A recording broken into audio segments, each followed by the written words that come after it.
Hi everyone, this is from CBS academy. இன்னைக்கு நம்ம Dinamani news பேப்பர்ல இருக்கக்கூடிய கரண்ட் அஃபேர்ஸ் பார்க்கலாம். ஸோ ஃபர்ஸ்ட் பார்த்தீங்க அப்படின்னா கையறு நிலையில் அகர முதலி இயக்கம்.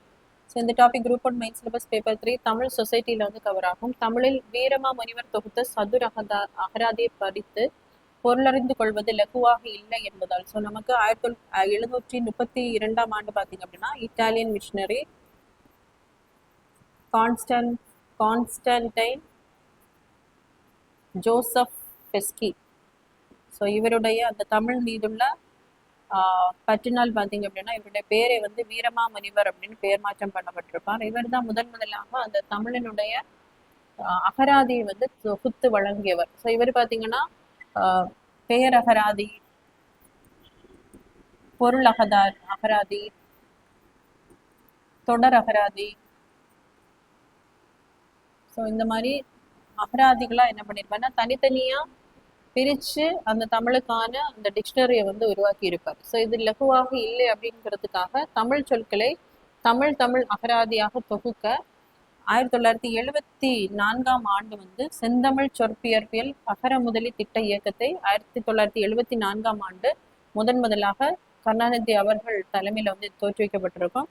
அப்போ இந்த அகர முதலினுடைய முதல் இயக்குனராக தேவநேய பாவாணர் வந்து இருந்திருப்பாரு. ஸோ இவர் தன்னம் தனியே பார்த்தீங்க அப்படின்னா கடுமையாக உழைத்து தமிழ் சொற்களின் வேர்ச்சொல், பிறப்பு, இலக்கணம், அச்சொற்கள் பயன்படுத்தப்பட்ட இலக்கிய மேற்கோள்கள் இதை எல்லாமே கண்டுபிடிச்சு அகராதியை வந்து உருவாக்கி விட்டு மறைந்திருப்பார். ஸோ அவருக்கு பிறகு பொறுப்பேற்றவர்கள் பார்த்தீங்க அப்படின்னா இதை அச்சுக்கு ஏற்றி 32 தொகுதிகளாக 1985 ஆண்டு முதல் 2011 ஆண்டு வரை இதை வந்து தொகுத்திருப்பாங்க. ஸோ இதுக்கு பார்த்தீங்க அப்படின்னா சொற்குவை என்ற வலைத்தளமும் இருக்கு. அதே மாதிரி சொற்பயல் அப்படிங்கிற மின் இதழும் இதன் சார்பில் வந்து ரிலீஸ் பண்றாங்க. ஸோ இதன் அடிப்படையில் பார்த்தீங்க அப்படின்னா தேவநேய பாவாணர் விருது 2 லட்சம் 1 பவுன் தங்கம், அதே மாதிரி வீர மாமனிவர் விருது, நற்றமிழ் பாவலர் விருது, இந்த விருதுகள் எல்லாமே அறிவிக்கப்படும் வருடம். ஸோ 46 விருதுகள் பார்த்தீங்க அப்படின்னா இதுவரை வழங்கப்படவில்லை. அதே மாதிரி தமிழ் அகராதியல் நாள் விழா பார்த்தீங்க அப்படின்னா நவம்பர் 8ஆம் தேதி கொண்டாடப்படும், அதையும் கொண்டாடப்படவில்லை. ஸோ இப்போ பார்த்தீங்க அப்படின்னா இந்த அகர முதலி இயக்கம் 1974 தொடங்கப்பட்ட இந்த அகர முதலி இயக்கம் பார்த்தீங்கன்னா கையறு நிலையில் இருப்பதாக தெரிவிக்கப்பட்டுள்ளது. பிரம்மபுத்திரா நதியில் சீனா கட்டும் பெரும் அணை பாதுகாப்பு குறித்து புவியியலாளர்கள் கவலை. ஸோ இந்த topic group one main syllabus paper 4 ஜியாகிரபியில் வந்து நமக்கு கவர் ஆகும். ஸோ நமக்கு பிரம்மபுத்திரா ரிவர் பார்த்தீங்க அப்படின்னா இங்கே இருக்கக்கூடிய திபெத்தியன் பிளாட்டூல இருந்து தான் உருவாகுது. ஸோ பிரம்மபுத்திரா ரிவர் வந்து திபெத்தில் இருக்கும்போது அது வந்து சாங்ஃபோ, அதாவது இதனுடைய அர்த்தம் பார்த்தீங்கன்னா பியூரிஃபையர். ஸோ திபெத்திலிருந்து அப்படியே அருணாச்சல் பிரதேஷ் வழியாக தான் நமக்கு இங்கே இந்தியாவுக்குள்ள நுழையும். ஸோ இங்கே வரும்போது பார்த்தீங்க அப்படின்னா பெங்களாதேஷ்குள்ளுக்கு நுழையும் போது இந்த நதி வந்து ஜமுனாவாக அழைக்கப்படும்.